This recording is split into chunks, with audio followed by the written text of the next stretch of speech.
Greetings, Beth Warriors. Greetings. Greg is here. When in doubt, go live. Just when in doubt, go live. Just had that thought come up. Feels like it's been a wild past few days. How's everybody else doing out there? How you doing? How you doing out there? Stepping into this new month, July. It's been a wild past few days. You ever get mixed signals? Is that ever a part of your reality? Good evening, my brother. It's good to have you here. Good to have your energy here as always. Mixed signals. That's what I was thinking about today. Anybody ever get mixed signals? Right? With your intuition, with your reflections, with your thinking, your thoughts, with the signs that are showing up in your life. Anybody ever have mixed signals? I feel like I've been getting lots of mixed signals since, I don't know, it's probably been a lot longer than July. The mixed signals have been coming in for some time. That's a part of the trusting, right? When I tell you guys that the thing that I desired most was to trust myself through all this, that's a big part of it, is to trust the intuition, to trust the signs, trust the vision, trust your gut. And one of the hardest things to trust is the unknown.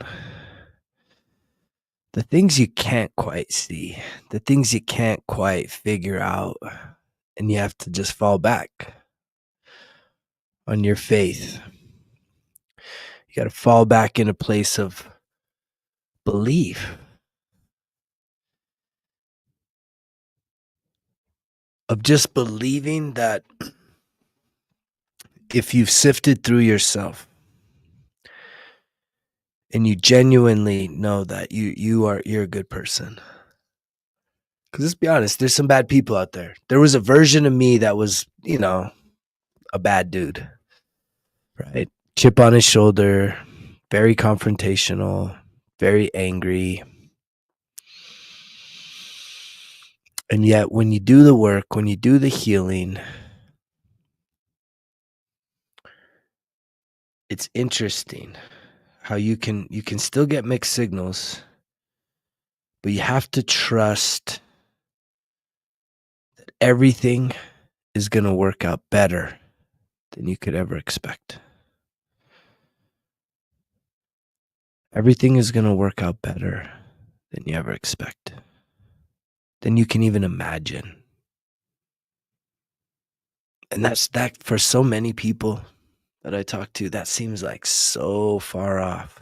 That seems so far off that no fucking way, man. How can I ever turn this around? And it just,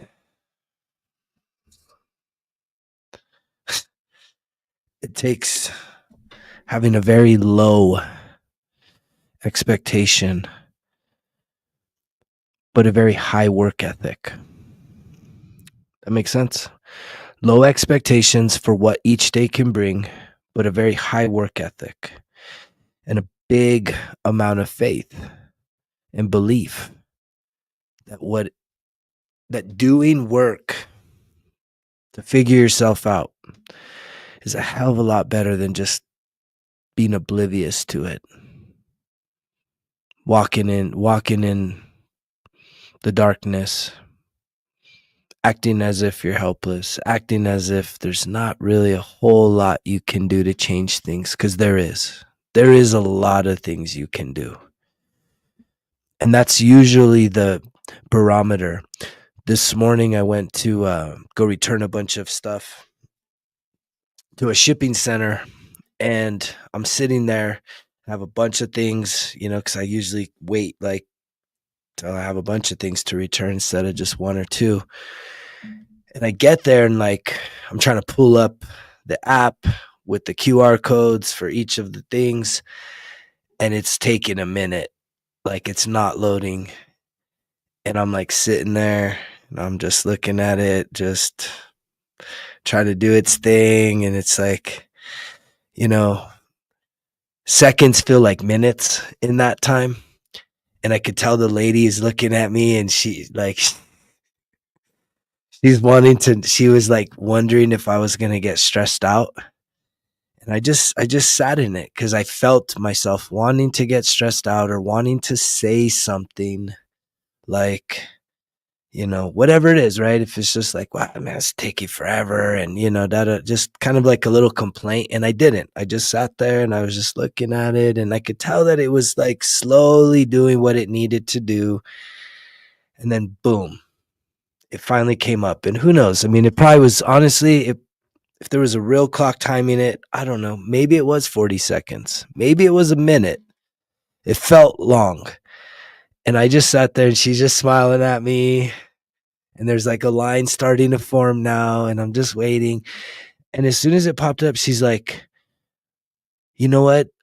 3 people ahead of you got so upset and stormed out of here because there is something going on with the service in this area right now.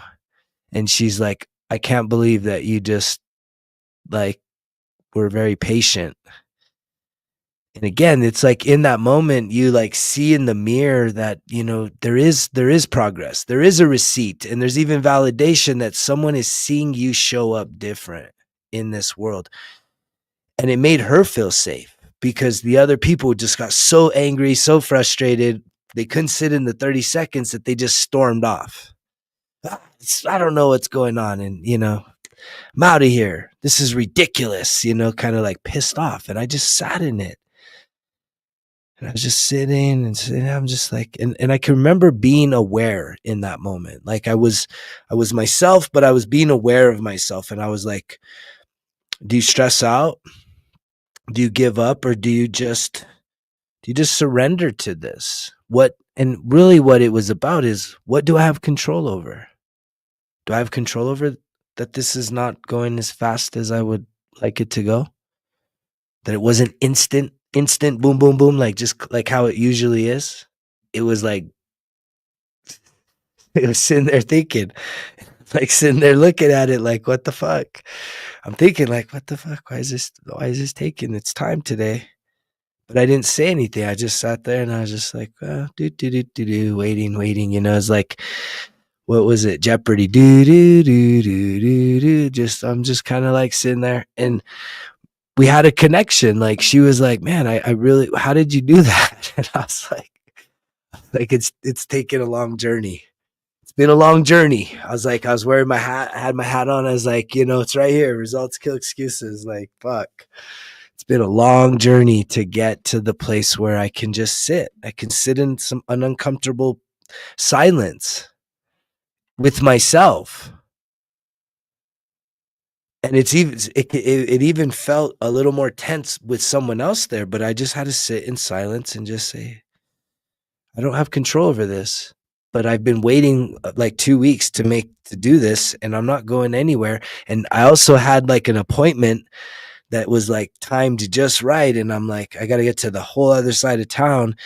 And so that was in the back of my mind, but I just sat in it. I was talking to Adam the other day about like,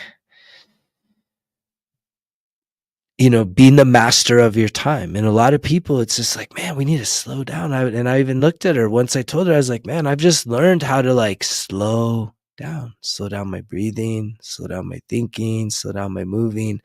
I haven't slowed down my driving too much lately. I've been driving a little fast lately. That German engineering goes fast.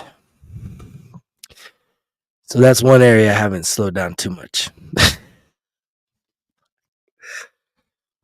But my thinking is slowed. My heart rate is slowed. I went to the doctor today and they did the, BP and the heart rate and I already knew, right, what my blood pressure was. I asked her, I was like, what do you think about my blood pressure? And the lady looks at it. You're perfect. I was like, fuck yeah. You better believe it. You better believe it. Optimal health, right? That's a part of this, right? It's a part of it. Felt good to sit in that. It felt really good to sit in that. It started to get uncomfortable, but I've just learned how to sort of know what can I control, what can't I control. And the truth is, we can only control what's going on inside of us. Yeah, waiting on the phone can be like that. It's a little different. I mean, I'm a veteran, man, so it's like, fuck, waiting on the veteran, like when you're calling the VA and shit, the vets, I mean, 3 hour fucking wait, and they don't do callbacks all the time. So you're like 3 fucking hours, and then boom, it gets disconnected. I've learned patience through a lot of trials, man. Being in the fires, dude, turning towards the fire of life. A lot of people run from the fire, and I've learned to just sit in it. Sit in the freaking fire. The heat is getting turned up. I literally sit in the hot water, man, like the real hot shit in the cold, just being able to be still. And that's what's interesting. Like when you are in the hot water, like you can be in like I don't know. I got into some 120 the other day and I literally started burning. Like I felt my skin cooking. It wasn't too much. I maybe got to 30 seconds, but I was burning, like painful, like hurting. So like 115 is like something, but it's interesting when you get in hot water like that, if you stay completely still, it's literally your energetic aura creates like a insulator. So you don't feel the heat as much. It's so interesting when you stay still, but if you move your hands or anything, it's like, oh fuck, this water's hot. But if you just stay still, you can just bliss out in that water. And it's the same in life, when the fucking kitchen gets the temperature gets turned up in that kitchen, can you sit in that? Can you sit in it? There's been times I can sit in it, and there's been a lot of times I haven't been able to sit in it. I told that lady what I tell all you. The lady helping me at the shipping place, I said, I just know what I can control and what I can't control. And the truth is, I spent most of my life, 99% of the time, I could control it. But that one fucking time, it fucked me over. It fucked me up. That one time. 99 times good, one time, one fuck up where I didn't have control. I lost control. Uh-oh. Oopsies, I fucked up. This one's gonna hurt. And probably for a long, long time. Do you ever feel like you're there? Have you made mistakes in life that you are still in denial of, that you can't like just own the consequences? You just kind of downplay it and just try and move on with your life. A lot of people, see, that's the thing. When you just try and move on with your life, like that's what a lot of people will tell you. Hey, when something gets bad, man, just get up and move on with your life. And it's like, yeah, you do definitely want to like keep living, but you don't want to act as if the thing never happened. You need to face the thing. You need to process the thing. You need to evaluate the thing, not indefinitely, but you need, like, in almost any interaction that's significant in your life, there's going to be a pretty solid lesson. There's always going to be a lesson there. And the other thing that there is there's an opportunity for you to define these situations in a way that's way more empowering for you versus disempowering, where it's like, it's painful, it's loss, it's, you're a failure, you're a piece of shit, whatever it is that you need to beat yourself up about. We're great at doing that, right? We're great at beating ourselves up, but we're not great at picking ourselves up, encouraging ourselves, holding ourselves accountable, right? Encouraging ourselves to try new things, do new things, right? Like actually do what it takes to heal, as opposed to just staying distracted, right? Settling, staying wounded, staying victimized. We're great at that. So easy. I don't understand it, right? Why? That's the mixed signals, right? We're great at like beating ourselves up. And yet it's so crazy how much work it takes to literally big yourself up, right? To big yourself up, to like really champion yourself, be your own best friend, like, right? Always there as like the encouraging voice saying, it's okay, we can do this. Like, we're not giving up. Let's keep going, you know? Whatever you need to do to process, let's get up though, dust off, and let's keep going. And it's like, that's the relationship that would benefit every person listening here to have with themselves.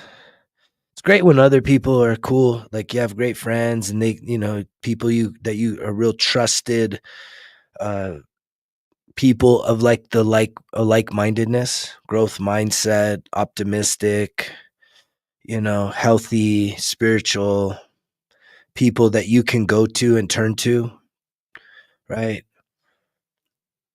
That's a beautiful gift to have someone like that in your life. A lot of people don't have people like that in their lives though. That's where I think, you know, a therapist is probably a really good option.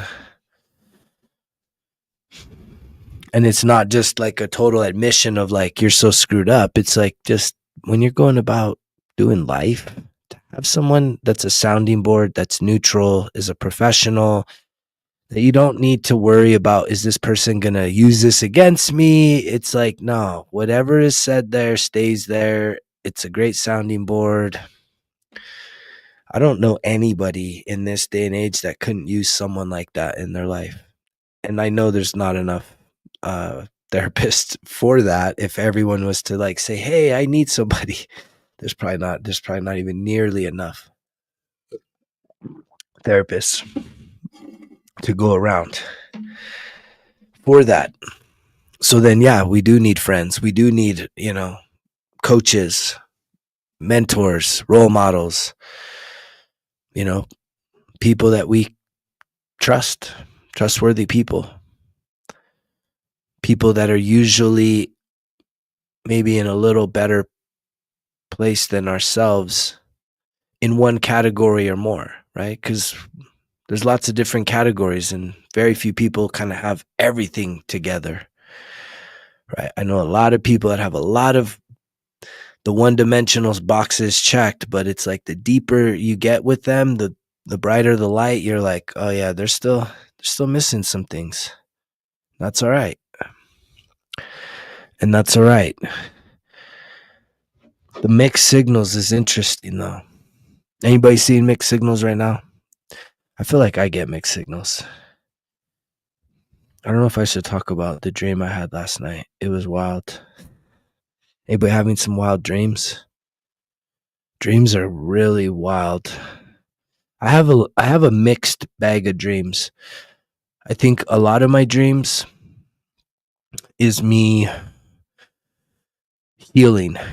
Like I've done some research on dreams, lucid dreams, and there's a lot of studies that say that the emotional things that you can't really deal with in your conscientious awakened state, that you'll process it in your sleep. You'll process it in your dreams.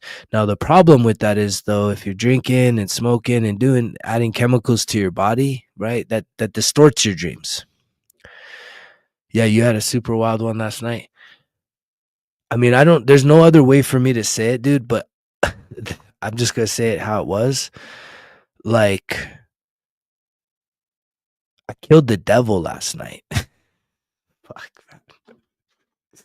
Oh, shit. I mean, it was, yeah. Yeah. I don't even know. I'm like still trying to like, what the fuck? That was wild. That was really wild. I have a lot of prophetic dreams. And I know I'm having dreams that are like real time, like things that'll happen the next day or the next week or just within a short amount of time. It's like prophetic. But then I'm having these other dreams that are, and then I have these other dreams that are like spiritual warfare type dreams, like that. Like last night, man. I mean, straight up, like that was fucking weird. That was crazy. It was so weird too. I didn't just like, it wasn't like a one shot, one kill type thing. It was like what was weird is I had a rifle, but I literally like butt stroked him into fucking like a pumpkin, man. It was crazy. Yeah. Fuck. Yeah. Which felt I mean, there's a part of like a dream like that that's very surreal, but it was also very empowering because I can look back on my life just like I'm always talking about with patterns, right? It's always patterns. And what a lot of people say about dreams is like you don't like you might remember some of the storyline in your dreams, but the more important thing for you to recognize is how you feel in the dreams. If you can remember how you're feeling, are you anxious? Are you excited, exuberant, or like how are you feeling in the dream? That is what is more important because that's kind of the indicator of what's going on there, what's being processed, right? Are you happy? Are you joyful? Are you scared? Right? Are you intimidated?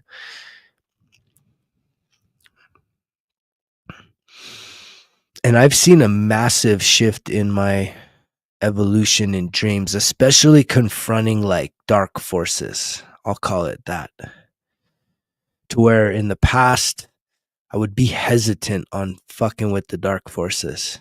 But in the most recent, probably past year or so, it's been like game on. It's been fucking just straight up, man. Like another level of boldness, courage to face, right? Not to run, not to like hide or avoid, you know, just to straight up confront it. Hello, Suzanne. Welcome. Yeah, that was really interesting last night to kill the devil. Very interesting. Destroyed that guy. Mixed signals for sure. Mixed signals. You were so scared when you saw me go live. Why were you so scared? What scared you? The truth? Were you worried about hearing the truth? Were you worried about being accountable for what you hear? That you can't avoid it? Right? Once you hear it, you can't unhear it. Once you see it, you can't unsee it. It can be scary. What has most people afraid right now? What are most people afraid of? What are you afraid of right now? Right? Are you afraid of the government?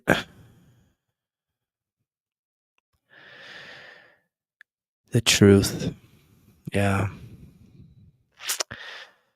Yeah, I get that. I get that this medicine is potent. It's a tough pill to swallow.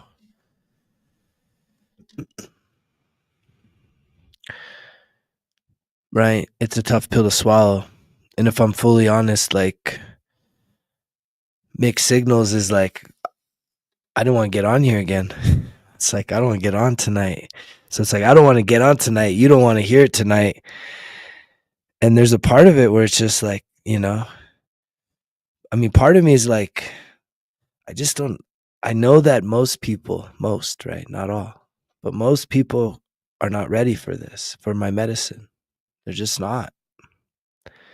They would much rather have the watered down version. The watered down version, which is let's just talk about manifesting tonight. Okay. 3 steps, say these 3 things and you can manifest your dream partner, manifest your dream life with these 3 steps by 6:06 in the morning. It's like, it's just fucking water it down. Let's water it down, which is very inauthentic, right? I can't really do that either. So then there's a part of me that's just like, what do I do? What do I do? Do I just keep serving this up? Obviously, right? Obviously, need to keep serving it up. And again, I get the mixed signals, right? I get the signals that say you got to keep serving it up. Keep serving it up. This is your calling. This is your purpose. You're being refined. You're being promoted. Keep showing up. Keep showing up. Keep making place. Keep making place. Do you have that relentlessness? I'm glad to hear that, brother, Justin. It takes that, man. I mean, good on you for being open ears, open heart. I appreciate that, and I know I'm not just spitting in the wind like I used to. And I know that I've come a long ways because when I hear myself, I'm like, yeah, that guy's grown. When this lady today tells me, man, how did you do that? 3 people in front of you had a tantrum and ran out of here because it wasn't going fast enough. And I just said, just awareness, self-awareness, not self-control, self-awareness. I knew I had no control over this. I knew this was important, and I just needed to stay in that heat. Turn towards the heat, turn towards the discomfort, and just sit in it. A lot of us, if you could do just that, you would shift your whole life.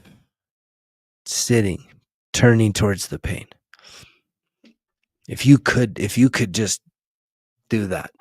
Not perfect, but just have the awareness that when you're overwhelmed, like yesterday, right? The last 2 days, July has been like fucking major energy. Yesterday, man, I had so many synchronicities, so many signs and all this shit going on, man. And it overwhelmed me. It overwhelmed me. So then what does a guy like me do when I start to feel overwhelmed? Well, I fucking jump in my toolbox. Well, what's in my toolbox? Well, based on where I was at, I was like, well, let me go for a quick walk in nature. And there's this one big, huge tree. It's like this big. It's like a big tree that I can't even get nowhere near around it. And I'm like, I'm going to go hug the shit out of that tree. And for some of you, you may laugh at that. That may sound like the dumbest thing you've ever heard, but I am telling you, if you ever feel stressed, overwhelmed, you go and put your arms around, look for the biggest tree that you can find, right? I always call it the king of the forest. And if you look at it, you can tell this is a big tree, right? It's been there for hundreds and hundreds of years. If you're talking to a big tree, if you're engaging with a big tree. But literally, there's studies that show this, that just coming up to a tree like that and hugging it, instantly your aura, your energy field expands, because you got to think about it. Trees in and of themselves are deeply rooted. They're grounded. They're stable, living beings, the largest living beings, right? They're rooted in the ground. A lot of times they say that their canopy, their roots are equal to the canopy. So when you reach up to that, there's studies that show energetically that instant, man, like your field and its field combine, and you instantly, your cortisol levels drop, your anxiety starts dropping, your heart rate actually reduces and starts to connect with the rhythm of that tree, that life force, that stability. And that shit sounds silly. And most of y'all would be like, well, what if someone sees me? It's like, fuck. If someone sees you, why don't you tell them, hey, man, you feeling stressed out? Come on over here. Why don't you invite them? You should invite them to go and hug the tree. And you should give it like, I'm not just a tree hugger. I'm a tree talker. I like to talk to the trees. I've had some incredible visions with trees. They carry knowledge. They're living beings. We just don't see it like that, right? Because we're so busy. We're moving too fast.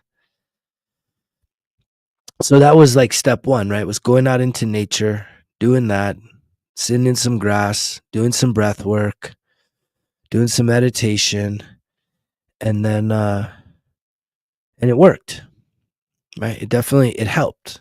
It helped. But then I went to lunch and it was like I saw more signs, more mixed signals, more fucking shit that just like threw me, man. It threw me. I almost got a wreck yesterday because I was just like, whoa, what the fuck, man? Why am I getting fucked with like this? Why? Why? And I still can't fully understand why. Why yesterday was so all over the place. But then I pulled my next lever, which is I went to the fucking gym and I went and hammered out a fucking workout. Something that usually takes me like an hour, 30 minutes. I was done in like, I think about 38 minutes, less than 40 minutes. I was just like, no breaks.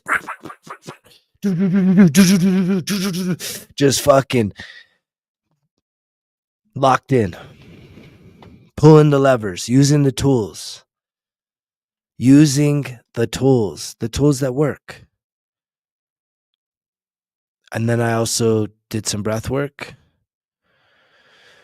ate a healthy meal. That mattered as well, right? All of that matters. All of that connects. And it helped me to get through the day.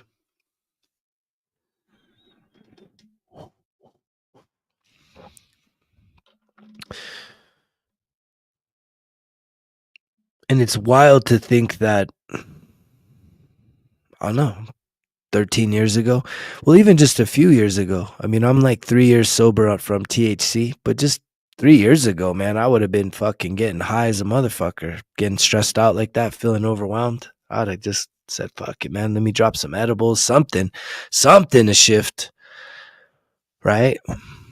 Instead of just sitting in the pain. And that's something I've been really doing. I've been giving myself permission, right? And one of the things that you could really ask yourself is, what do you depend on to relieve you of pain? And I've had to have a real honest conversation. It's kind of adult hour right now. So, one of the things that I can look back on my life historically and say that I've used sex many times to relieve myself of pain. And an area that that's an area that right now, live, real time, it's probably why I'm getting tested, is because I've now I've created an agreement. It's like a new agreement with myself, to where it's like I want to free sex for being responsible for dealing with my pain. Like, that's some real talk. If you could find someone else talking like that out there, make sure you subscribe to them also. Because that's the kind of authenticity that we need to be consuming, is really getting to the root of the things we use. to relieve our pain. And so sex wasn't the only thing. And again, this comes from a string of addictions, right? It's like way back in the day, alcohol was obviously the big one, right? That I used to self-medicate. And I gave that up. Then I started picking up all kinds of other shit. And as I've picked up all kinds of other shit, I've realized it's not the shit, it's me. It's always been me. Alcohol wasn't the problem. THC wasn't the problem.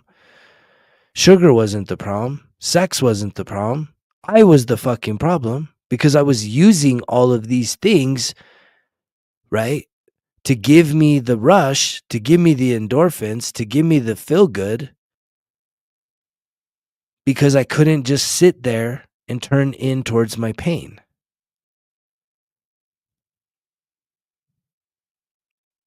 That's the life of an addict.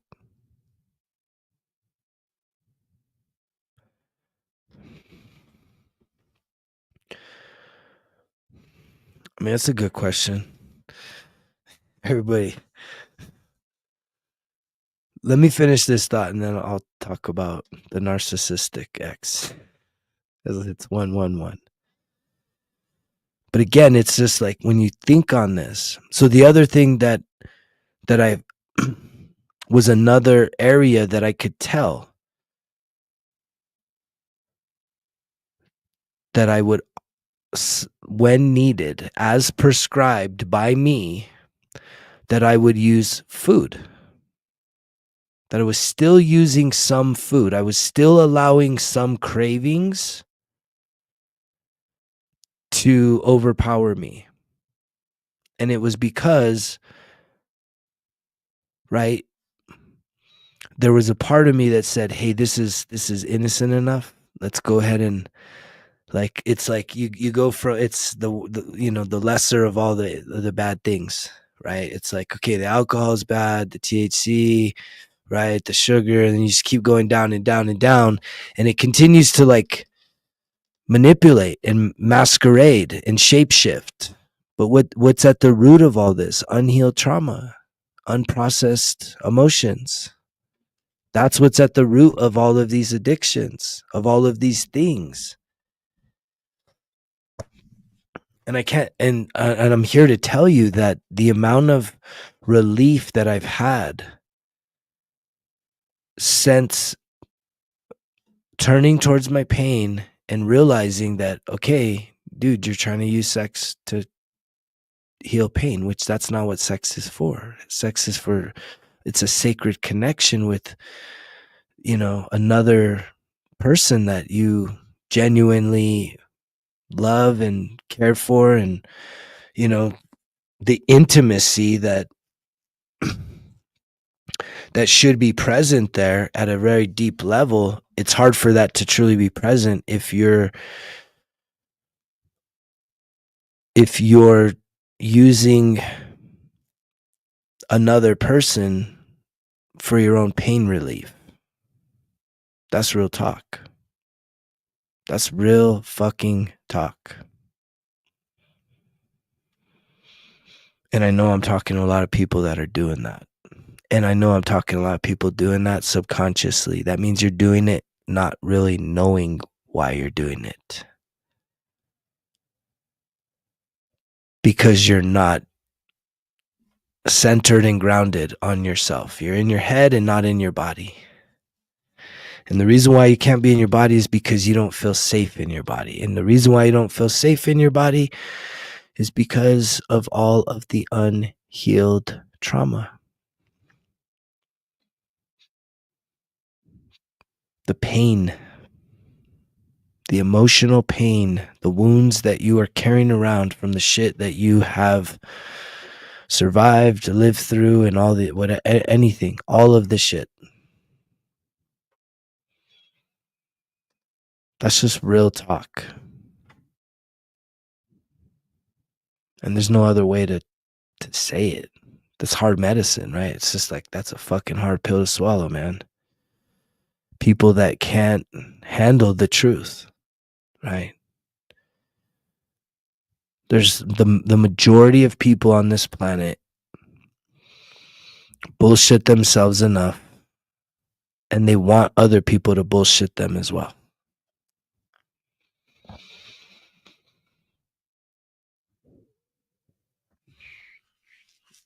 Because the truth means 100% responsibility.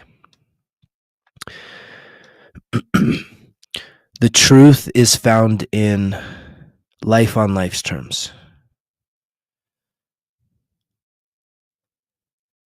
And what that means, from my perspective, is sobriety.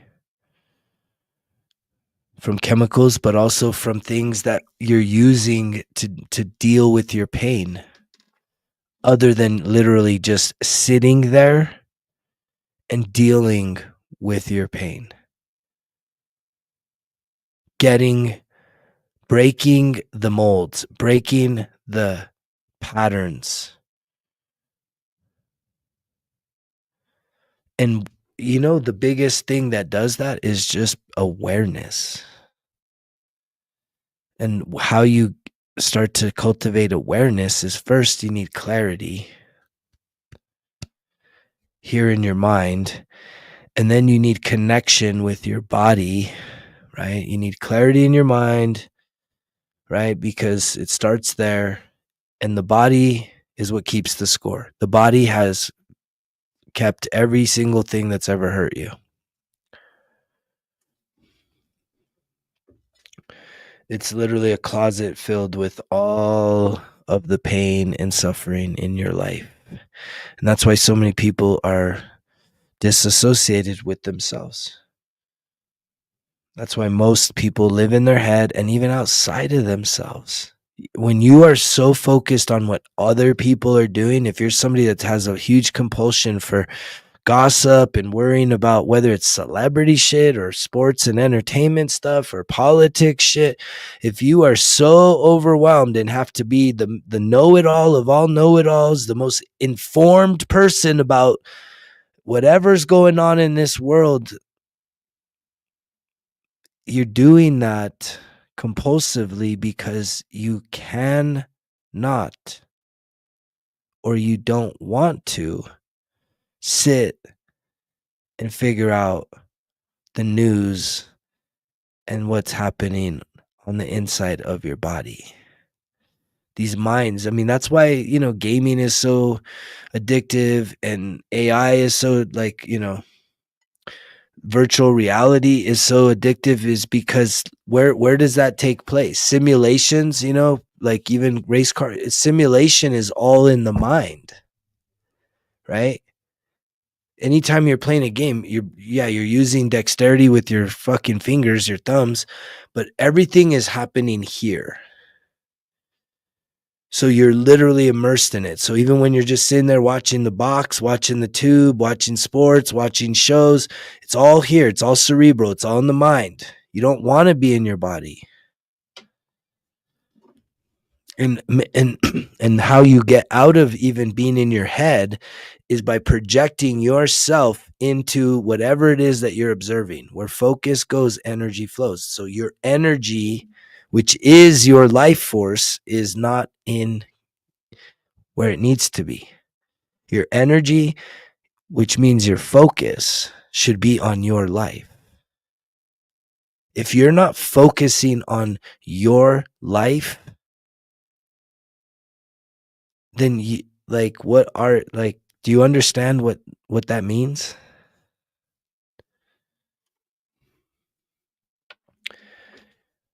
I mean, you're literally robbing yourself of what it is, of your power. Because no matter where you're at right now, if you were to just start little bit by little bit, 1%, every day, putting more focus back into your life, into what you've been through, what you're doing now, and what you would like to see yourself doing in the future,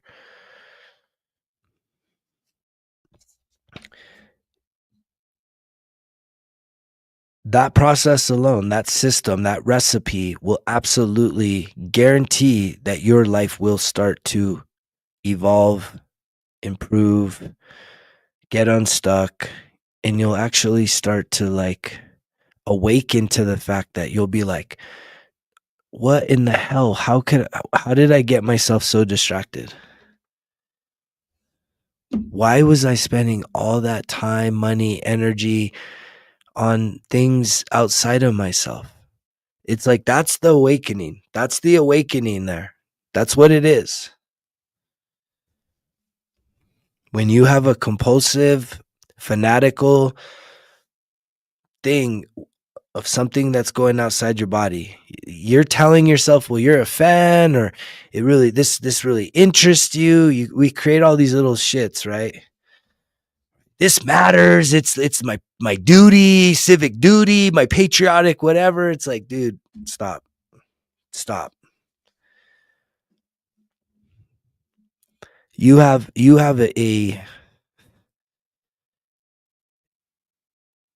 soul contracts to fulfill that transcend this life, that transcend sports and entertainment and politics, right?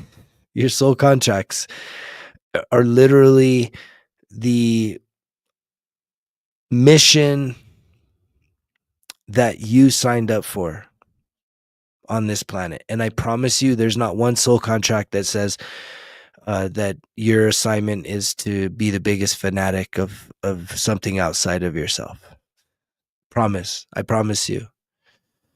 I promise you that there's no soul contracts that say, hey, okay, you're going into Earth, you're going to be a human, and we're going to make you, you're going to be the number one fan of whatever it is, and it's going to be so fun because the team that you're going for is going to be the best team of all time, and you're going to be the number one fucking fan, and that's going to be you fulfilling everything that your soul ever needed, was to cheer on other people living incredible lives as athletes or politicians or entertainers, whatever it is.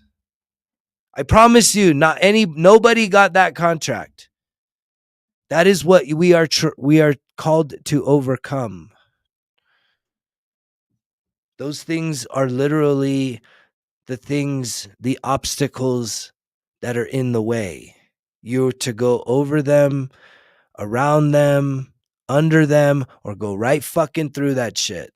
You are not supposed to set up shop in front of the obstacle, also known as a distraction. And that's where we're at here. That's what this is about. This is about my purpose beyond the work that I am trying to encourage those of you listening to join me with, working on yourself 1% better every day.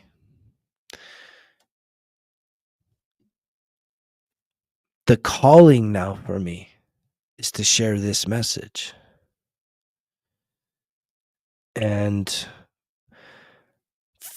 50 minutes ago, which was 2 minutes before I got on here, I didn't want to get on here. Why? Because I want to be selfish. Because I wanted to just not do it. And that's no different than the shitty days that I don't want to fucking go to the gym. And I go to the gym. Feels like the days where I don't want to get the fuck out of bed. Guess what? I get out of bed. That's called discipline. And discipline is a skill. It's not an inherited, right? It's not something that you're inherited with. It's not something that you get lucky with, right? You're born with. You're not born with discipline from the gods. It's something that you have to develop. And it takes practice. most of the times it takes you understanding how to say this one word. No. No, I can't do that. No, I'm not going to do that no more. No. I used to love listening to a motivational guy. His name is Eric Thomas, and I used to listen to him like way back in the day, and he used to always have this he had this one speech that he would give to, it was like college kids. So it was when I was running a program at a community college for veterans, and I'd always play it for the veterans because he was talking about, students giving up, students being distracted, students having man, it's too hard, I can't pass algebra or the English class or whatever the hard classes are. And he would just fucking unload and be like, like, you need to tell yourself, you need to give yourself permission to fail, but not to quit. And he'd also be like kind of joking that, he would say, some of you would be successful if you were to just give up your phone for a year, right? I mean, he would drop shit like that. And then he would kind of mock it where he would be like, someone calls you, hello, right? I'm unavailable. Call me next year. It's like, and yet that's what it takes, right? I mean, for you to build,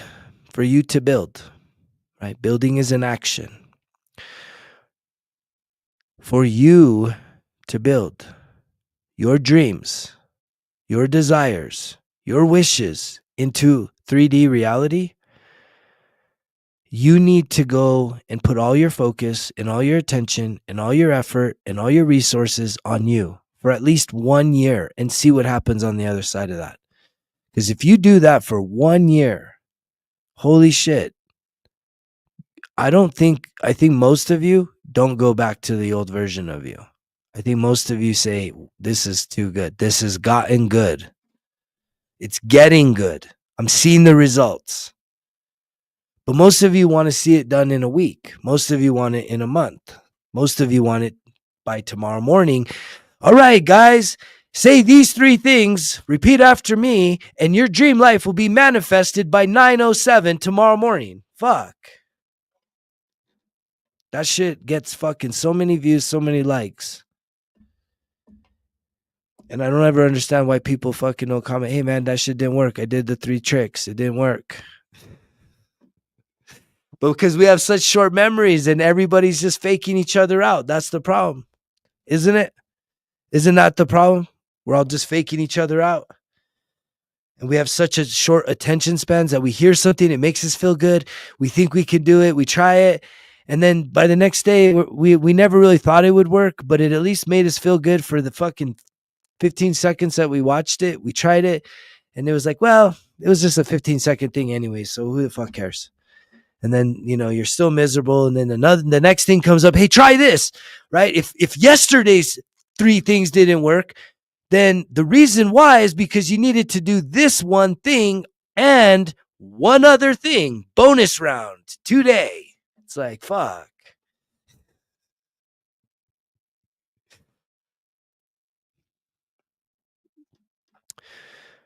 Yeah, I still do one-on-one coaching. I still offer 3 and 6 months. I do have a few slots. So if you are interested, if anybody's interested in coaching, you want that kind of accountability, it's next level. You can reach out to me personally, Greg, Greg at resultskillexcuses.com.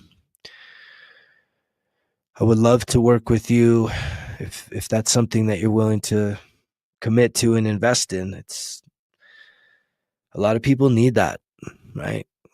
There's a lot of you that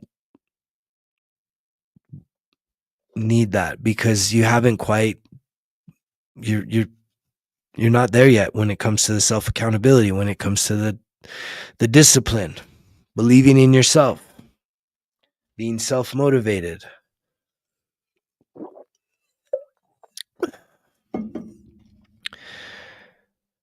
But the it's not even a problem. The reason why this message hits different is because this shit works. But that's the word. It works. And that requires you to do the work. Wait, I gotta work? Fuck, man, I already got 2 jobs. I don't got time to work. I have no more time to work, man. Right? And it's just like, you don't have time for working on yourself, but you have time to go and spend 8 hours at a fucking job that you hate. You have time for that, but you don't want to make time to fucking level up who you are, which will also level up what you will tolerate. And you're definitely not going to be someone in a year from now that says, yeah, I'm going to stay at this job I hate for another fucking 10 years. You're like, no, I'm fucking out. I'm out. I've got this. I got to make the most out of my time, and going to a place that stresses me out, that doesn't value me, doesn't appreciate me, and would replace me by the fucking morning, or at least by the first of next week, right, is not something that you should be spending all of those hours. Well, what am I supposed to do?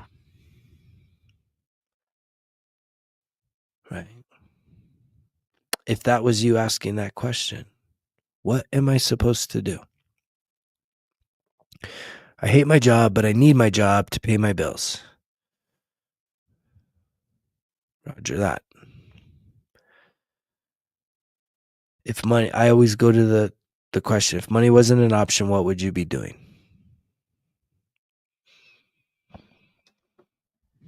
Right? If you were told that you had a week to live, would you still show up to the job? Most of y'all would say, fuck no. Or like how that one guy says, hell to the nah, nah, nah, hell to the nah. Right? Nah, I ain't showing up for that job. 1 week to live? Hell no. If I had 1 week to live, I would spend, you know how much time I would be spending on recording videos? I would spend a lot of that time recording these fucking videos because these will outlive me. I wouldn't be like, oh, I'm not here, man. I'm out. Sorry, guys. I got 1 week to live. I better go out there and do it. No, I've done most of the things that I could imagine doing. And I also look at it as like this life. This is one of so many lives. So there's no FOMO. There's no FOMO here, right? It's just being present. It's being present, being in the moment, and knowing that in that week, fuck, I would record a shit ton of content.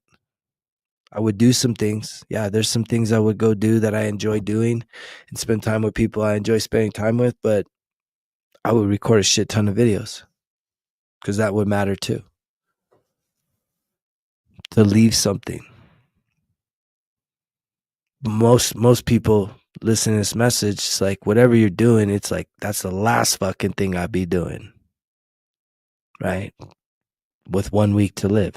So then you need to ask yourself, why are you doing it now? You don't know how long you have to live. Uh-oh. More truth. Fuck. Uh-oh. How many of you know how long you have to live? You don't. No one does. So why are you settling in life? Why are you acting like there's not someone out there that went from literally being a janitor at a hospital to a nurse? How did that happen?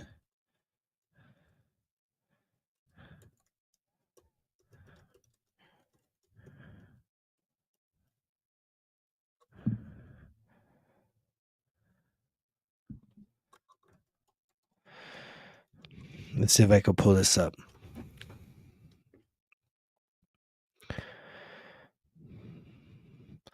There's more than one. Oh shit. You guys are in trouble. Y'all are in trouble now. Because we're about to drop more truth, right? But maybe this will inspire you. This is the stuff I love researching, right? Janie's Andranes, from janitor to nurse practitioner. She started her healthcare career as a janitor at Bay State Medical Center in Springfield, Massachusetts. Driven by her desire to help people, she viewed her cleaning role as an opportunity to observe patient care and the medical field. While working, she pursued her nursing education, earned her registered nursing license, and eventually became a nurse practitioner after 10 years of study. Was it overnight? No, fuck no. But she did it. Holy shit. She now works in a trauma surgery at the same hospital where she began her journey cleaning operating rooms. Get the fuck out of here if you say you got no options. You just don't want to do the work. Which is like, that's like, what are you doing? What work are you doing? You love doing the shit you're doing? No, you don't. 87% of adults don't like their jobs. They're unhappy. She's not the only one. This guy here, Frank, straight up immigrant from the Dominican Republic, started his healthcare career as a janitor. Not even speaking English. He taught himself English. Fuck. Pursued his education, working hard while attending school. After years of dedication, he earned his nursing degree from NYU's school through an accelerated 15-month program. He now works as a nurse at the same hospital where he once mopped floors and cleaned fucking rooms. Are you kidding me? They can do it. You can't. Well, what can't you do? What's your limits? What's your bullshit excuses as to why you're going to just keep settling for a half-assed life? Oh, I got dealt a bad hand, man. You don't know. Yeah, I fucking do. I got dealt a pretty fucked hand myself. But guess what? I threw that shit down. Once I realized, wait, where focus goes, energy flows. So if you think you got dealt a bad hand, and all you ever do is stare at your bad hand, what you need to realize is what you have the whole fucking deck sitting next to you. Were any of you ever a kid that you just played with cards? And then sometimes I used to do this as a kid. I'd get the whole deck and then I would pull out the royal flush.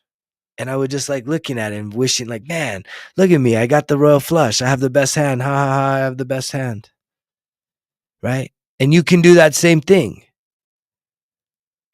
But some of you are like, wait, that's cheating, man. You didn't get dealt that. It's like, deal yourself it. This is how life works. Your thoughts become your reality. Where you put your focus is where your energy flows. If you put your focus that you have a losing hand, you're going to have a fucking losing life. If you put your focus on, oh, wait, shit, let me grab out these royal flush and see what happens after staring at a royal flush for a year saying, I'm a winner. I'm good enough. I'm successful. I'm unlimited. Right? What do you think happens after a year of you doing that? You think you're still having a losing life, or you think some things are starting to shift? It's incredible how this works. And yet these two people started as fucking janitors and now they're nurses in the hospitals that they once cleaned at. That's inspiring. That breaks down limitations. You think you have the hardest life and no one ever can relate to you. I am telling you, part of the 1% Better Everyday Journal, it's actually in volume 1. It's where you look up this type of inspiration. You look for a role model. You try and identify a role model or 2 or 3 people that you admire that are doing something that you have an interest in. And you don't just look at their success. You look at how the fuck did they overcome this shit? Because anybody that you admire, I guarantee you they have had some tough shit that they have lived through. But yet when we're just when we're in our heads and we're super distracted, staring at the obstacles, getting all down on ourselves, staring at the fucking losing hand, the losing life, woe is me, I'm a victim, right? When is somebody gonna come and save me? It's like you need to be able to do some more research and realize that I guarantee you, somebody right now had a worse situation than you, and they got to the other side.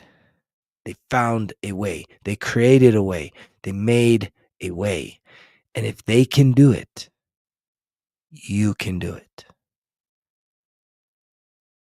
That's a belief you need to have. If another human being can do it, I can do it.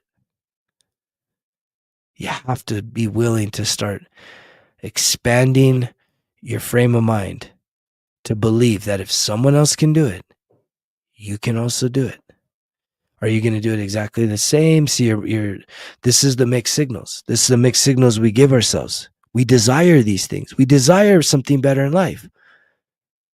So we're sending out to God, to the universe, hey, I want something better. I want more opportunity. I want, like, why has it always been hard for me? Why can't I catch a break? What do I need to do? And then it's like the other side of it is like, sitting there in all your sadness and all your suffering and all the victimization because you want something better. But then you're sitting there saying, I'm not good enough. I'll never catch a break. It'll never work for me. I'm not lucky. It's too late. Da da da da da. Ba ba ba ba ba ba. It's like, dude, motherfucker didn't even know English. Mopping floors. Mopping floors, man. This dude. Straight up, Frank. Mopping floors. From janitor to nurse. Didn't even know English. Taught himself English. What's your excuse? The other day, I'm out there hiking. 84-year-old guy out there hiking up a big ass 13,000 foot peak with only one hip. 84 years old. Came across another couple, took a picture with the couple and the guy. The couple were 75 years old. Everyone's carrying packs. 85 or 84 and 75-year-olds hiking up. That's the most inspiring shit. Just like janitors to nurses, seeing people 70s, 80 years old still doing the things that I love most. That is what's going to keep me locked in. That is a big part of my why, because I want to live this life so full that when I get to the end, good luck finding some regret. Good luck trying to get me to say, you know what, fuck. Yeah, they're like, man, I wish I would have done all this stuff. Now it's over. And you hear it all the time.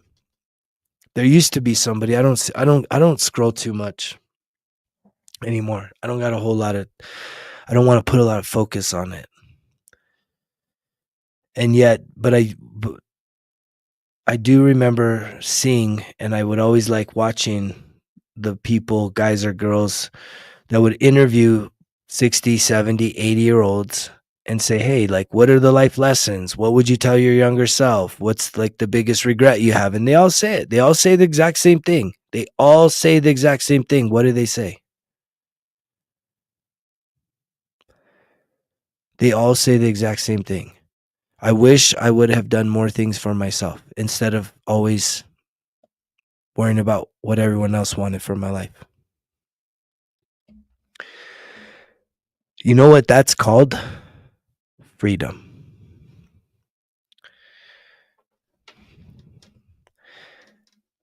And we're coming up on July 4th here in the US, and a lot of people celebrate freedom thinking it's all about brewskis, bergs, dogs, fireworks, barbecues. It's like, that's not what freedom is. Very few people have freedom right now. To free your mind, to free your body from the pain and the suffering that you've experienced through this life. That is freedom. That's real freedom. Freedom is not sucking down some brewskis and dogs and having a barbecue, catching a sunburn, right? Motherfuckers sacrificed for that shit. They fought for that freedom, for you to suck down your brewskis and dogs, pop some fireworks, act as if, you know, you're paying homage to the fucking sacrifice laid before you. Nah, we've gone so soft. Way too soft. Way too soft. That we don't want to do the work. We don't want to do the work even when we have the job, because again, 87% of people don't like their job. So if you don't like your job, like, you're definitely not showing up like all motivated. You're upset. I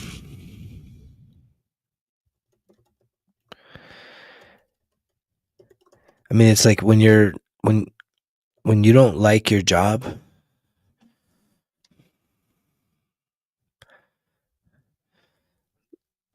look at this. We're going to bring out the facts tonight. The data. Look at this. A significant portion of the global workforce reports disliking their jobs. Estimates vary, but several sources indicate around 85% of workers worldwide experience some levels of job dissatisfaction. This can range from feeling detached or bored to actively hating their jobs. While some individuals find satisfaction in their work, a large number feel disconnected or unhappy with their current roles. Is that you? Can you get honest with yourself? Can you be honest with yourself? And then what are you going to do about it? What could you do about it? That's the questions you need to be asking yourself. What could you do about it? Well, first, I think the most important thing is, you start doing the healing work, because I see 111. It's like you start doing the healing work. You start clearing your mind. You start really trying to figure yourself out. And as you start figuring yourself out, the really important thing is, because the other fact is, right?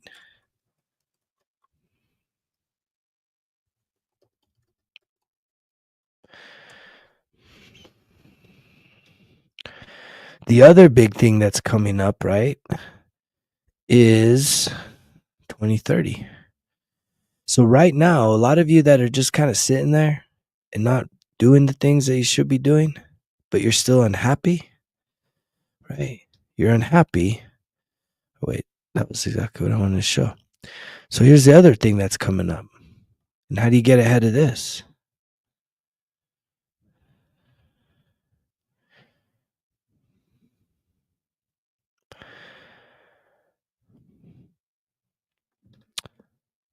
Potential job displacements. They're talking about 400 to 800 million jobs could be displaced globally by 2030. Wait, that's less than 5 years from now, depending on the pace of automation adoption. Almost a billion jobs, potentially almost a billion jobs could be replaced in less than 5 years. So you already hate your job, and you don't think that people are going to be like, wait, I got 8 out of 10 people that work for me hate coming here. Why don't I just fucking replace them all with robots? Right. And it's like, again, it's all perspective. Your perspective could be, oh no, or that'll never happen. Or your perspective could be like, use this as a wake-up call to say, listen to what this message is encouraging you to do. Clear your mind, get sober, start working on healing your emotional wounds. As you start doing that, you're going to start aligning yourself with creativity, new forms of inspiration, probably even some hidden dreams that you just have pushed so deep down inside of you because of all the anger and unhappiness and sadness and depression and anxiety and all the things that we're carrying around fucking underneath the surface, right? We just keep pushing this shit down. And it's like, think about it. What I'm trying to encourage you to do is be proactive, play offense. I'm saying let's play offense here at Results Kill Excuses. Let's get on this 1% better everyday journal experience so that you can start reprogramming the negativity in you into positivity. Start holding yourself accountable for what really matters to you every day. Taking snapshots. What did you do good yesterday? What could you improve on? How much? Not 500%, just 1%, a little bit at a time. It's all baked into here, right? And then on top of that, there's literally a master class taught by me, hundreds of videos, me coaching you, guiding you through like the soft skills of life, like the healing and the reflecting and going from self-sabotaging behaviors through what? Self-discovery, self-improvement, self-development, self-awareness into what? Self-mastery. And as you do that process,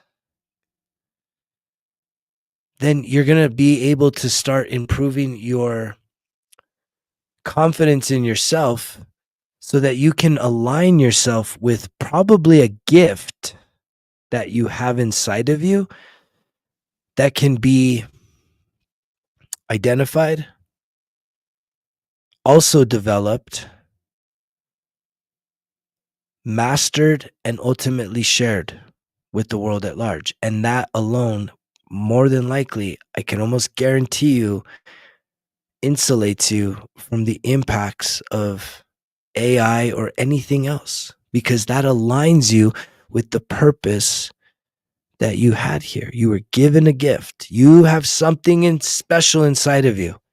And I believe that when you use that thing versus just a learned skill that is probably going to be replaced here in the net, if it's not less than 5 years, 10 years, is it 10 years from now that your skill's replaced by automation?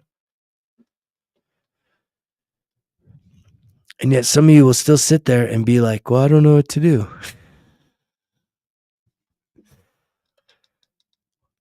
Why do you always have to be told what to do? That's actually a trauma response, because you've been abused and told that you were never good enough and whatever, all the bad things. You're stupid, you're dumb, you're an idiot, all this shit, man. That you have little to no self-confidence. But at the end of the day, you have the choice. You can improve your self-confidence. And the way you do that is by keeping your word to yourself. When you say you're going to do something, you do it. You don't need to be blaming other people. It's not their fault. You don't need to worry about what other people are doing. Just be focused on your life. Put the focus on your life that you have control over. You don't have control over what anybody else is doing.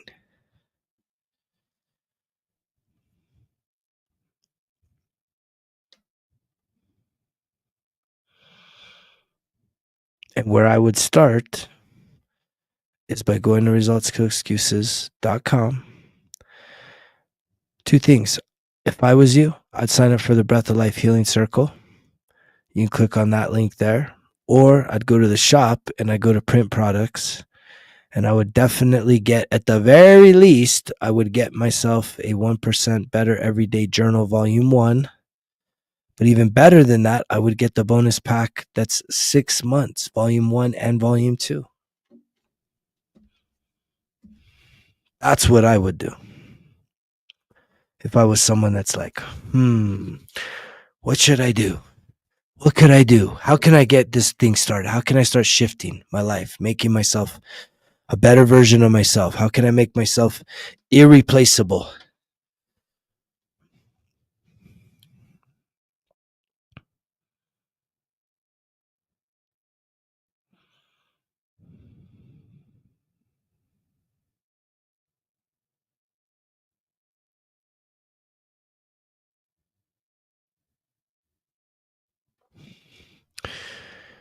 That sounds good, PJ. I was kind of reading through some of this stuff. I appreciate all your shares, man. That's powerful.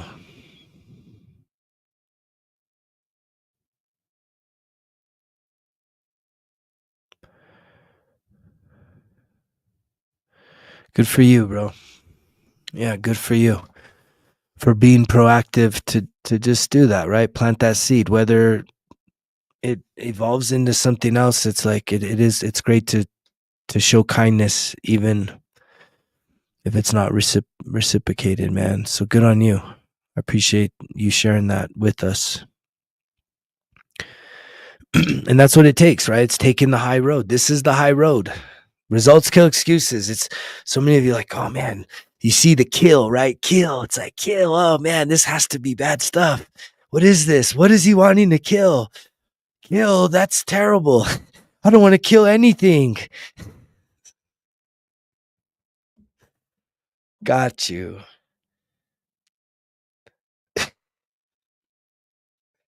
People are so funny. But it's like, you do need to, there are some parts of you that need to be killed off, right? And it's like, the other analogy is to say, like, you got to go to war with yourself, but the war isn't like this fucking, like, you're going to have a fist fight battle. And, it's like, no, it's like a war of love, man. It's like you have to unleash this love and this compassion and this empathy, this forgiveness like never before, this understanding and this just curiosity for like, holy shit, man, what have I been through in this life? And see it from a different perspective. That's the whole thing.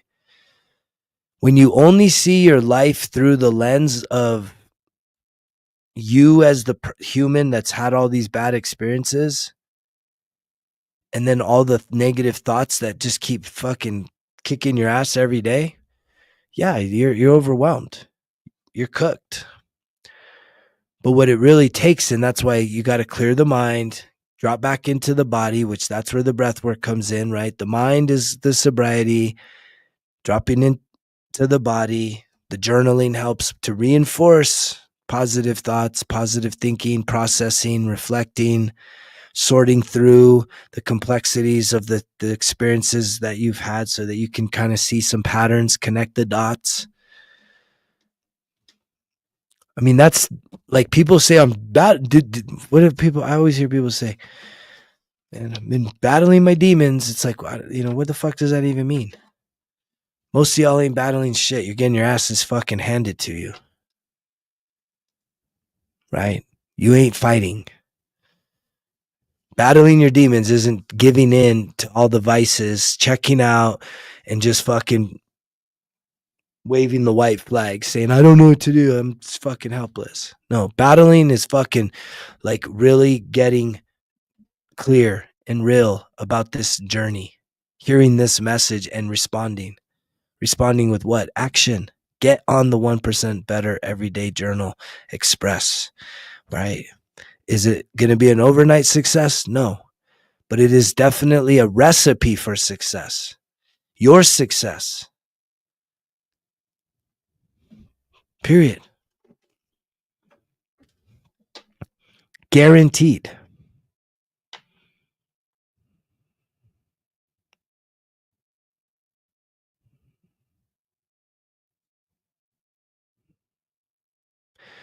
Yeah, I appreciate you sharing that. It sucks, man. I was talking about the pain earlier. The pain is, I've been feeling lots of heavy pain myself. And I talked about how I made an agreement with myself earlier. For those of you that are kind of tuning in now, that's we got real at the beginning and we can get real right now. It's just like I made an agreement with myself. And it's been that way ever since I got sober, right? I got sober. That was my biggest problem. That was the biggest self-medicating, right? Why do we medicate? Why do we, use things, chemically speaking? Because they alter our state of being. Well, what are we trying to alter from? Whatever we don't feel good about. Well, usually that's pain. We don't really want to understand it. And a lot of people get freaked out. Well, are you a doctor or what? It's like, I don't really have too many people talk about that. But it's like, even that, man, like, this is a true story. I went and met with my doctor today, and it was like, there was a moment that my doctor let down their guard and we started having this kind of conversation, right? And they got really vulnerable. And most doctors don't do that. Most doctors keep it so professional and just trying to hear you out and your issues. But something about me being open and vulnerable, they got open and vulnerable. And we had like an actual real moment there. And the reason why I mention that is just like, the whole old model of like certifications and you have to be this and you have to be that to help people. It's like, no, man, your qualification, like the only qualification you need to help someone else out in this life is having an authentic experience that has helped, that you have lived through, that you have transcended in your life, something that you've healed, something that you've overcome. If you have overcome anything and come out the other side better than what you were, you're qualified to help people, because there's other people that are faced with the situation that you're at, but you don't believe that because you're like, I don't have a qualification. I got to go to school and it's like an 8-year college, whatever. It's like, no, you don't need that. You don't need that to help people, to make this world a better place. All you need is to help yourself first, go through the process, and I guarantee it, you will be utilized in this timeline to make a difference in the lives of other people. Whether it's globally or just locally, you're going to have an opportunity to make a positive impact. That's the whole thing that's shifting right now.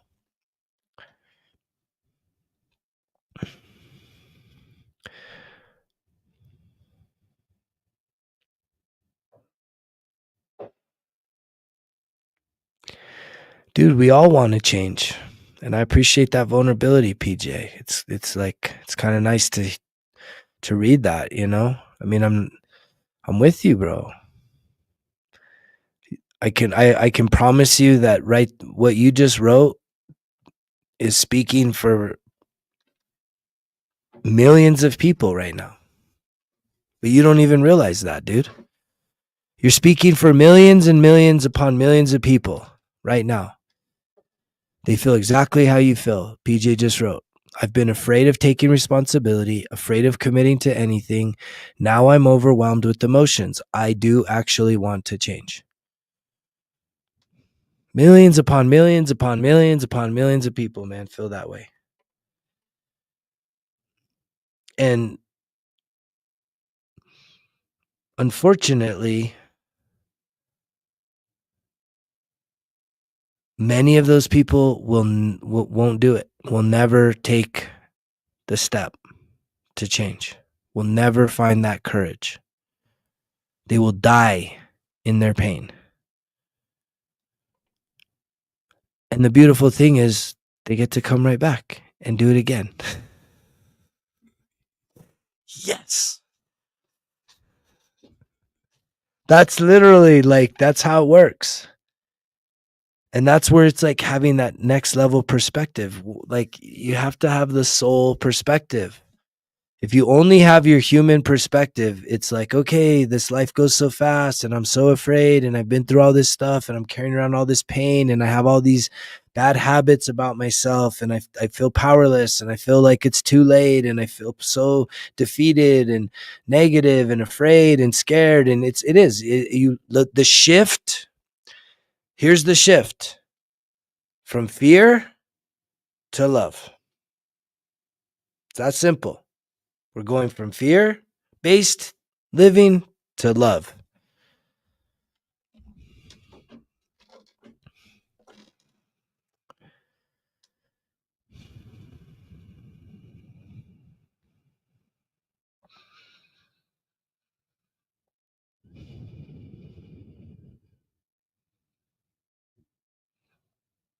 Yeah, I don't know if there's always going to be pain. There doesn't have to always be pain. I should say it like that. I don't believe there always has to be pain. No, I do believe. I absolutely believe that humans, we are at a place right now in our history that we are being shown how to heal our emotional pain. to set ourselves free once and for all, to truly evolve. And if we can get past 50% of the global population doing the work, that it will shift the whole entire world. Will shift into the harmonious, aligned, peaceful, right, abundant life. But in order for that to happen, 50% of people have to do this work that I am talking about. This recipe for success, this process, right? This is the key. This is the door. This is the way. And you can start today by ordering a 1% Better Everyday Journal. Either get volume 1, volume 2, 6 months. Volume 3, volume 4 will be out to get you through a whole year. And it's like, when you look at the worksheets, you look what's in there, it's like, man, it looks so, I don't know, this looks so simple and easy. But it's like, look, man, if you don't think you need this, get yourself a notebook, start writing positive affirmations on the top half of the page, start reflecting on your life. What you're not going to have in there is my 13 years of experience on this journey, teaching you lessons, right? Guiding you through the process, step by step. That you're not going to have. That you're going to have days where you're sitting there and you're just staring at a blank page and you're like, I don't know what the fuck to write today. You know what? This is dumb. Why am I even doing this? Because then you feel alone. But when you get plugged into this is literally a program.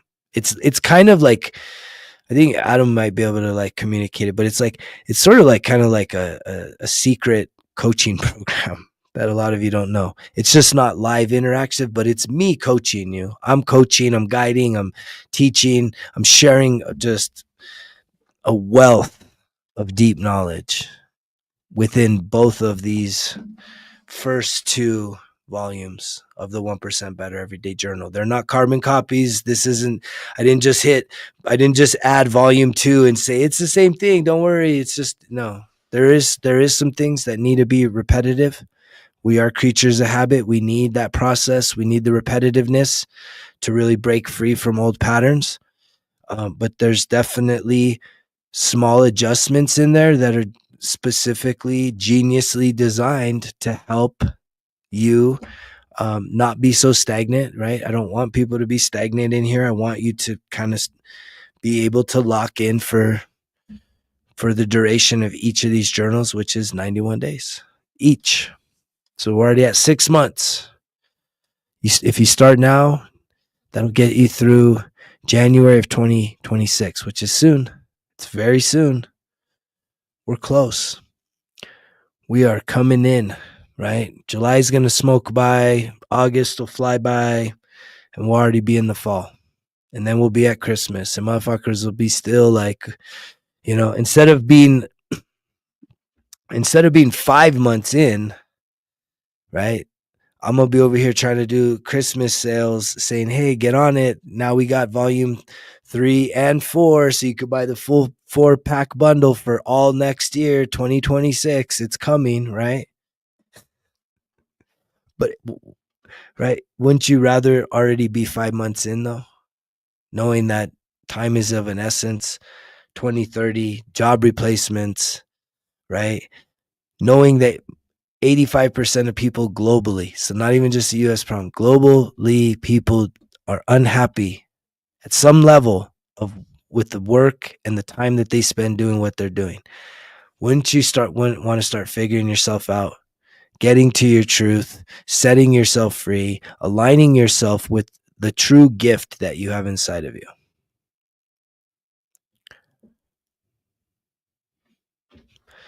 There's Adam. There is Adam. I'm going to probably bring him on. I think we talked about it Saturday. I'm going to probably invite him on here and we're going to have a discussion about I'll probably need to schedule that, which is another challenge. I need to schedule the live, but he's offered to come on and talk about his experience through it because he's locked in. This guy's locked in. And his wife, he's so locked in, his wife got inspired. That's proof alone, man. When a guy gets so inspired and the transformation starts to unfold with with this content, this message, and these resources, that his wife's sitting there saying, you know what, I want to in on that too. Like totally on her own too. It was so cute. She ordered her own and I shipped it. I didn't even realize. I'm like, wait, oh wait, this same name. I didn't even at first. I didn't even realize.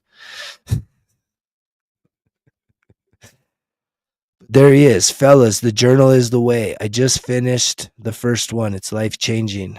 So much of what has been said here, I was able to face head on with the program, and each day 1% better.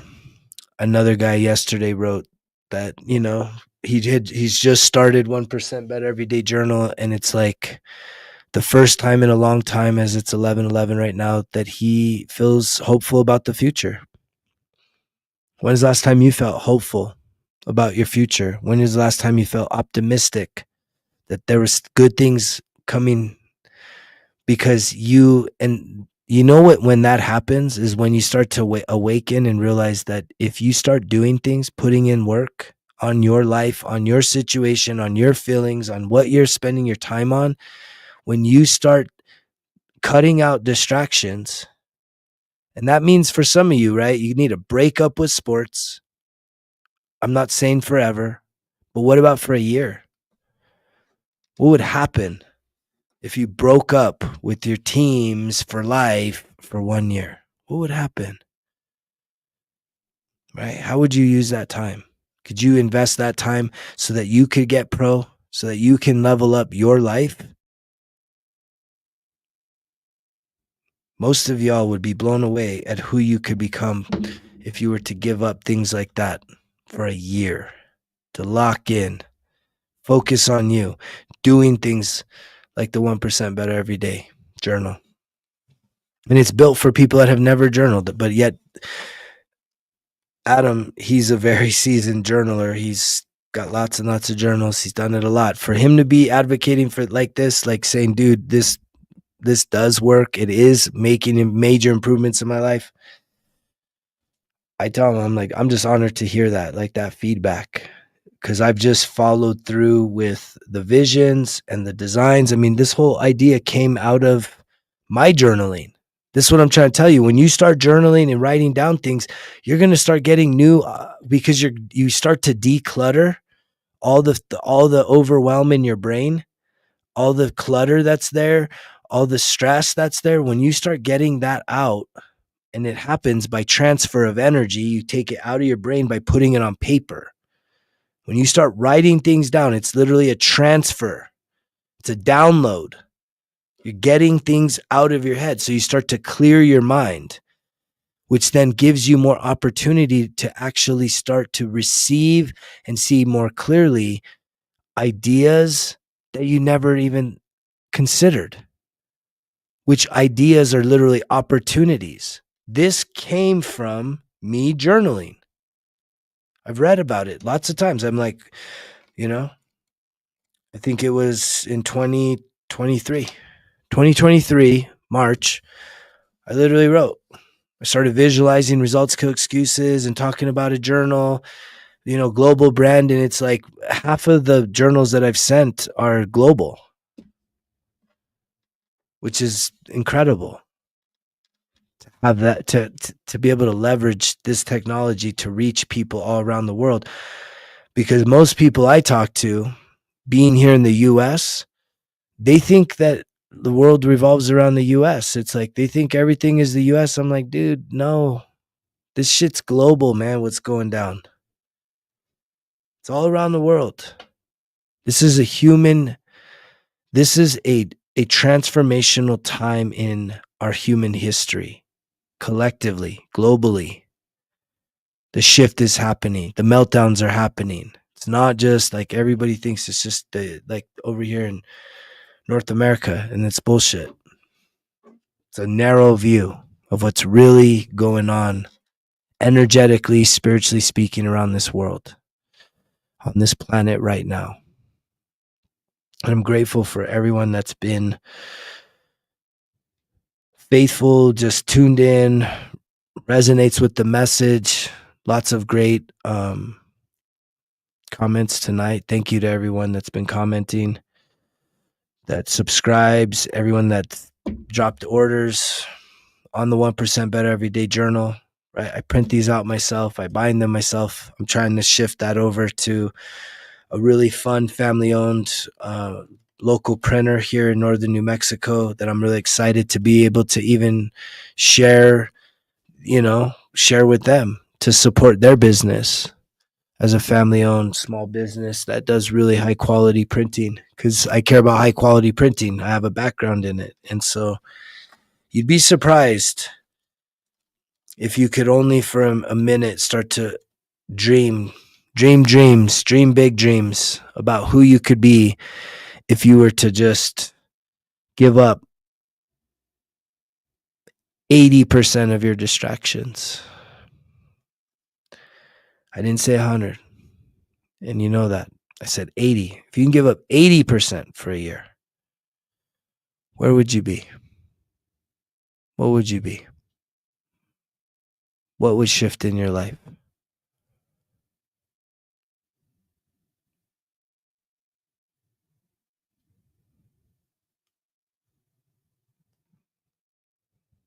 Yeah, thanks, Adam. No, it's true. I felt it too, man. I feel a lot of people starting to open up more and more, a little bit every day. And that's how it works, Like I said, I'm vulnerable too. I didn't want to get on here. I've been dealing with a lot of heavy energy, feeling overwhelmed, and just like really high highs and lows with myself. And I think it's because I've been making these pats with myself where I told myself I'm gonna sit in my pain. Like I'm not gonna, and I know that I've had patterns. I mentioned this earlier. I didn't say it again, but it was like I know that I've used sex for pain relief throughout my life. It's a pattern that I've had. It's a little bit of on the darker kind of, low key side of my personality. But it's become more and more obvious, or more and more revealed, the farther down this path I've gotten. And I also know that there's times that I still turn to food. And so all it took was me having a conversation with myself to say, you know what? I realize that this is a pattern. And it's kind of just a more evolved conversation than what I had with myself 13 years ago when I said, I'm done with alcohol. You're done, man. We're done. We're done. No more. One is too many and 1,000's never enough. We're going to go all or nothing. And it's nothing. And so, it's just sort of like that's the human behavior. And the way that we self-soothe, it kind of shapeshifts, and we can manipulate ourselves. And I'm seeing that in myself right now. And I made this commitment with myself recently, and I feel so much more relief. I said, I just basically made a promise. I was like, dude, I release sex from needing to relieve me of any kind of pain. I release food from needing to relieve me of any kind of pain. And in doing that, that doesn't mean I don't want to have sex. It's just I'm not going to have it under the guise that I'm not feeling good about myself and I need to use someone else for that. Or if I have a craving that I know is going to sabotage my health and my nutrition and me wanting to be the guy fucking hiking up and down the mountains at 85 years old, right? I've just now made an agreement that I'm not going to give into cravings that are based on pain relief. That I'm going to stay present with myself, turn towards the pain, relieve the pain, and then allow for deeper levels of intimacy to happen with the people that I'm in intimate relationships with. And then, also in terms of food, just to elevate the relationship I have with food, especially understanding my cravings. Is this craving because I'm hungry and I'm going to die if I don't eat? Or is this craving a symptom of me feeling unloved, unworthy, unchosen, or whatever else is going on? Like this, what I just expressed to you is some of the highest, greatest levels of self-awareness as I see 144444 come up. which is not only telling me that it's the fours, it's the chosen number, 144 right now. Right? Y'all are chosen. You all have been chosen. It's sort of like you're like the spiritual special operators to go out there. It's just, are you willing to accept your mission, which is a mission that I didn't assign your mission to you. I've just been given the honor to overcome my wounds and to then turn to alchemize, right, the lead in my life into gold, and to be able to share gold with you.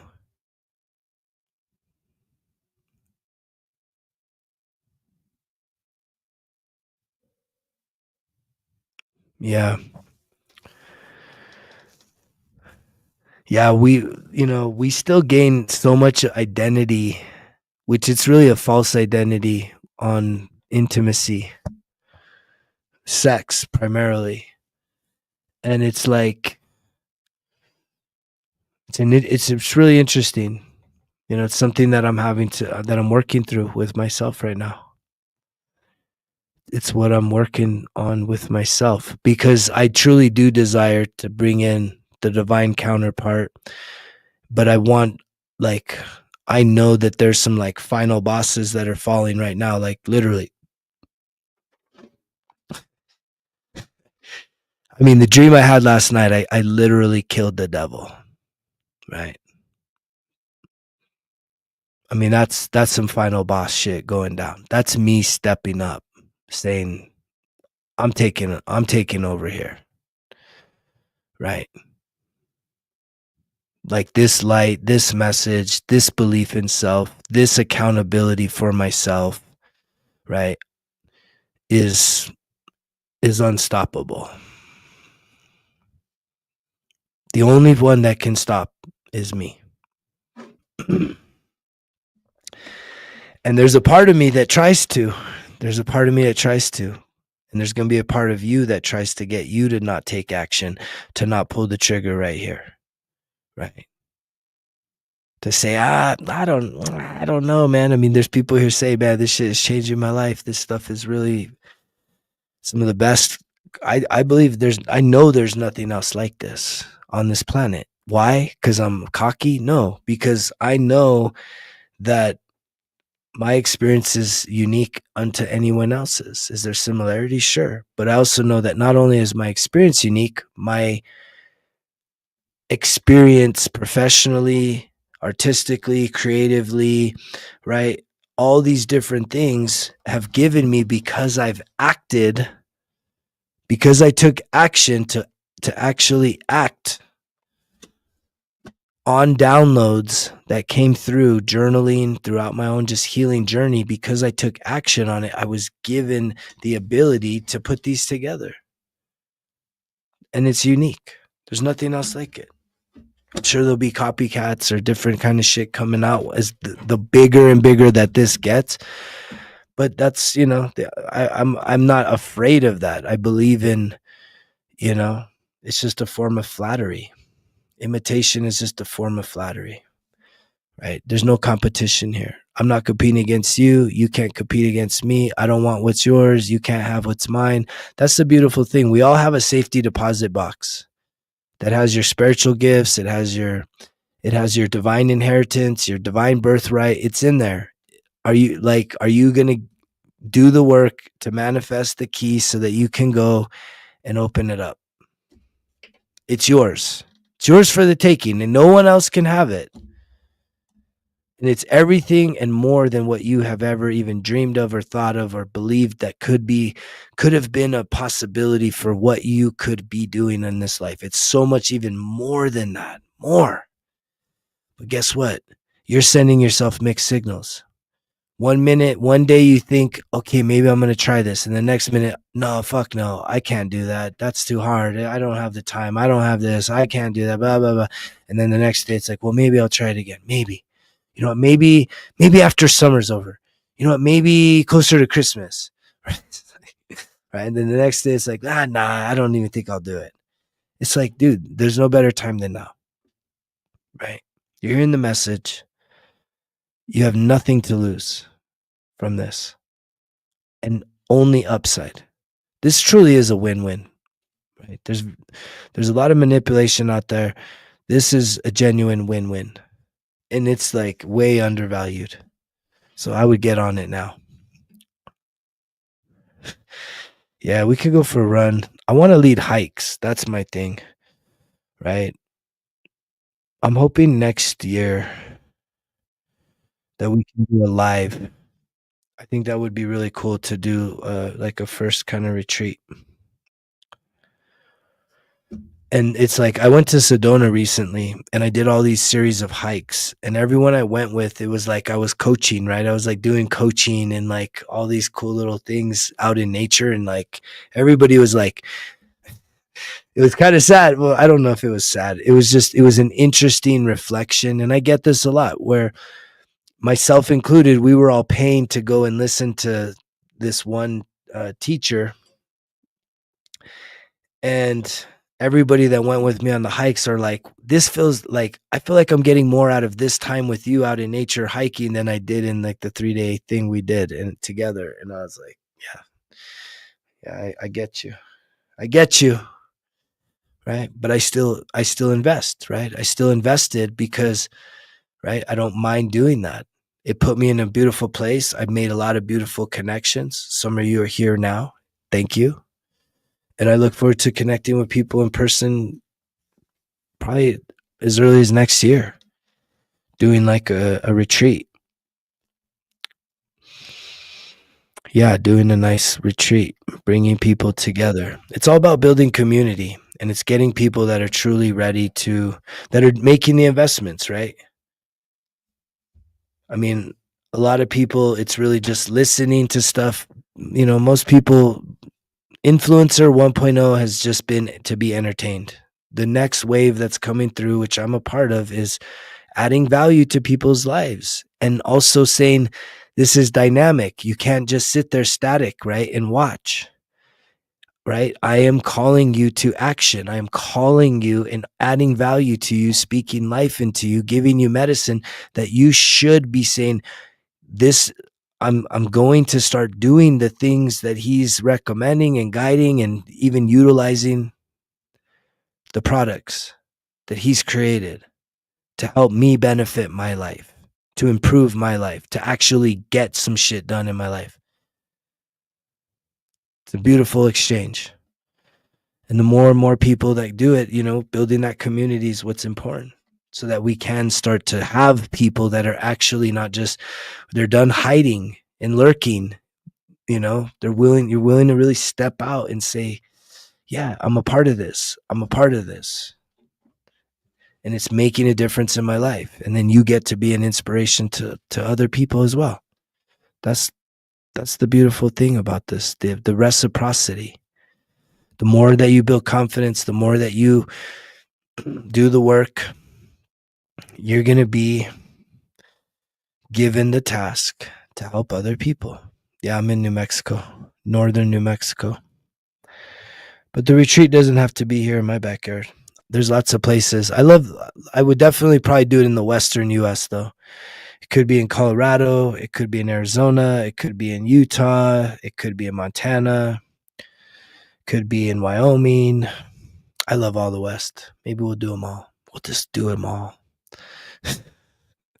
The western US is like the best. That's my opinion. But yeah, New Mexico is a good place to come to. Most people have never been out here, and there's a lot going on out here. With that, I think we're gonna put a bow on this one. I'm grateful to everyone that was here tonight. A lot of interactions, lots of comments. That's great. It's great to see all the comments, all the interactions. I think Adam said it too. It's like, man, people, you can tell people are opening up. And I believe that the reason for that is because it's a reflection of me, right? It's a mirror. I'm a mirror, right? You see someone that's authentic, that's, you know, showing the things that a lot of people would be embarrassed of or ashamed of and never want to speak. And that's something to lean on, right? Something to be like, fuck, this guy keeps it pretty fucking real. So I appreciate you realizing even in the comments that you can open up and no one's going to be like, ha, like, like dumb shit. It's like, no, man, like it's fucking okay. It's safe here.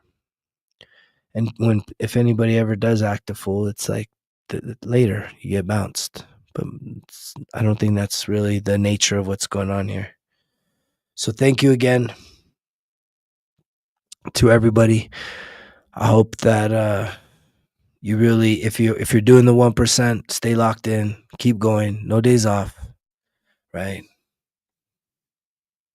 1% better. That's all it is. Not 100%, not 500%, not 1,000% better every day. 1%. Guess what? You can do it. If I can do it, you can do it. If others can do it, you can do it. Get on the express. Get on the 1% better everyday express. Go to resultskillexcuses.com, or there's a link in this description down below. Thank you so much. I love you guys. You know the drill. Results kill excuses, because if it was easy, it wouldn't be worth it. Greg.